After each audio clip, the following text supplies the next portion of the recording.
What it do, bruh? Talk of the town, Nintendo, Doc Trey still holding it down, still make the best games, and you know this, bro. It's the truth. If you don't like it, you can have that seatbelt. It's crazy to think that with all of the success Nintendo has had with the Nintendo Switch, the Switch hybrid console has still yet to reach its full potential. And that sounds crazy when you see a system that has sold over 140 million units without a real price drop, but it's the truth. So when it comes to the Switch is a hybrid console system.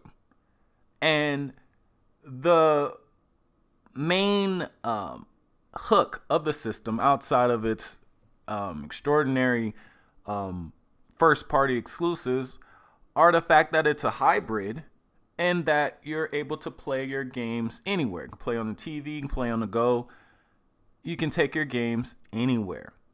But this concept has not yet reached its full potential because one of the drawbacks with this being a hybrid system using a mobile processor that can take anywhere is that you take a hit towards the visuals.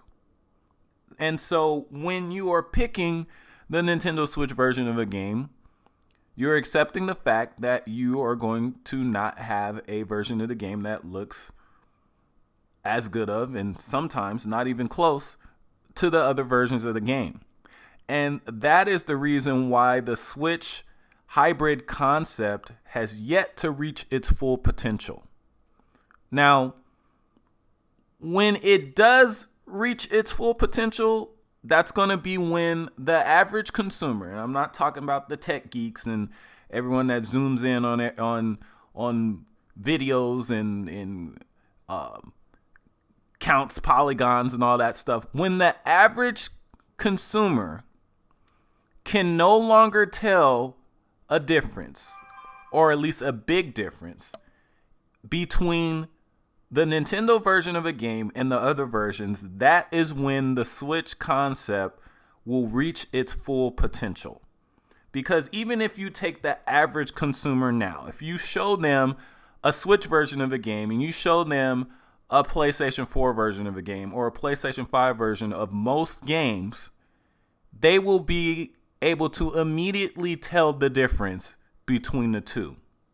Just like you take a standard DVD movie versus the Blu-ray version. Most people will be able to see the difference and tell which is which. But when you get to the Blu-ray versus the 4K Blu-ray, on the average consumer, that's where things start to get a little murky. And that is the point where the Switch concept is going to start reaching its full potential. And part of that is going to start, of course, with the Switch 2 being a much more powerful system.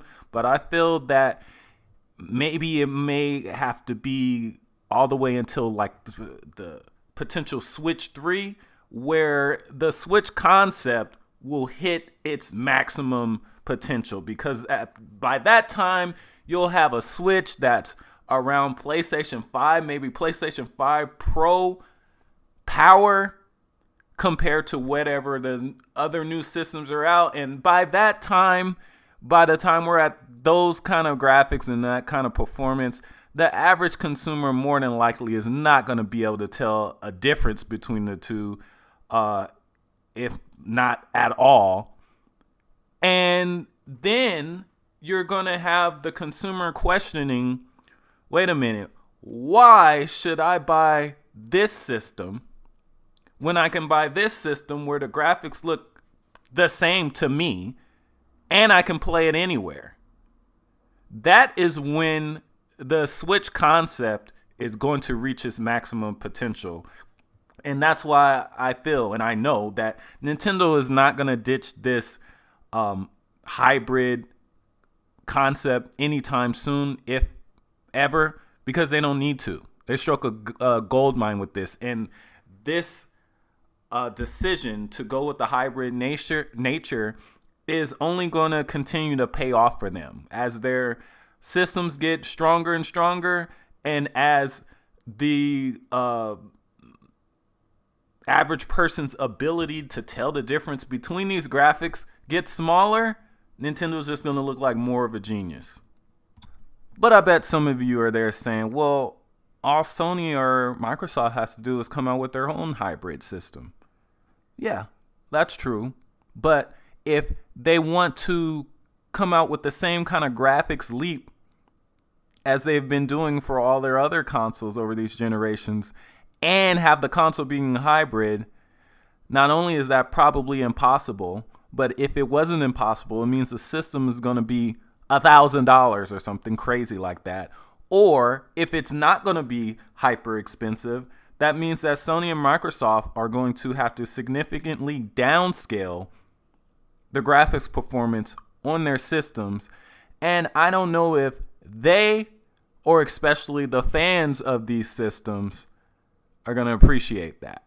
Now, Nintendo took the hit with the Switch graphically initially so that they could get to the hybrid nature. So the Switch and the Wii's power aren't that big of a leap from each other. The Switch is a much more modern platform than the Wii U, but when all said and done, it's not a huge leap in terms of horsepower, and that's the route that they had to go to get the hybrid system. If Sony and Microsoft were to attempt the same, they are going to have to go back a little bit in order to do that. And I don't know if Sony and Microsoft fans are cool with not having the most bleeding edge tech, even if it means being able to play everything on the go. So it looks like Nintendo outsmarted Microsoft and Sony 2 generations in advance.